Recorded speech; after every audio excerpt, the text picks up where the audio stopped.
La HAS et l'ANACT ont décidé, fin 2010, de consacrer des efforts conjoints à cette question de l'articulation, de la mise en évidence des liens entre la qualité des soins et la qualité de vie au travail.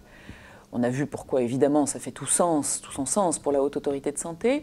Ça fait aussi beaucoup sens pour l'Agence nationale pour l'amélioration des conditions de travail, notamment parce que le projet de partenariat de l'ANACT et de la HAS s'est construit au plus près d'acteurs de terrain pour pouvoir travailler sur leur propre représentation des enjeux.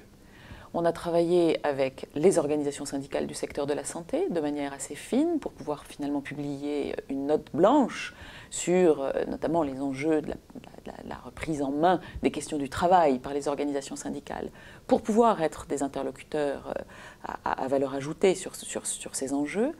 On a travaillé évidemment, c'est le nerf de la guerre pour la Haute Autorité de Santé, avec les experts visiteurs dont les connaissances tacites dans le cadre des visites de certification qu'ils conduisent ont beaucoup de choses à nous apprendre sur la mise en évidence des liens entre qualité de vie au travail et qualité des soins. Et puis enfin, on a travaillé avec des dirigeants d'établissements de santé qui sont souvent dans l'embarras face à la complexité des questions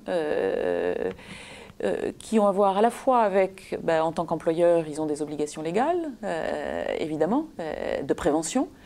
Et puis en même temps, en tant qu'employeur, ils ont des ambitions de transformer et d'atteindre de nouveaux optimums dans le fonctionnement de leurs organisations. Et là-dessus, évidemment, ils pressentent que les notions de qualité de vie au travail, encore une fois, au plus près de l'activité, de ce qui fait ressource dans l'activité, peuvent être le réservoir de nouvelles marges de manœuvre qu'ils n'ont plus forcément dans des processus plus gestionnaires habituels. Donc l'intérêt de notre partenariat, ça a été d'articuler de manière assez fine, assez approfondie, on s'est donné le temps. Ces sujets-là, tout le monde est impatient, mais ils progressent doucement. De pouvoir articuler l'ensemble de ces points de vue. Et c'est sur cette base-là qu'aujourd'hui, il nous semble qu'on peut franchir une nouvelle étape.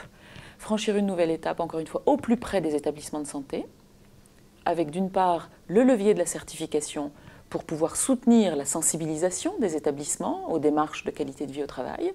Il ne s'agit pas d'imposer une norme, ça n'aurait aucun sens, enfin ça serait même complètement contre-productif évidemment, mais soutenir les initiatives des établissements, recueillir ces initiatives, les donner à voir et à comprendre à l'ensemble du secteur, donc un levier de la certification, un levier aussi autour d'initiatives collectives à maille régionale. Il nous semble que, quel que soit secteur privé, secteur public, secteur associatif, il nous semble que les établissements de santé ont tous à apprendre les uns des autres des initiatives qu'ils peuvent prendre sur des projets et des démarches de qualité de vie au travail.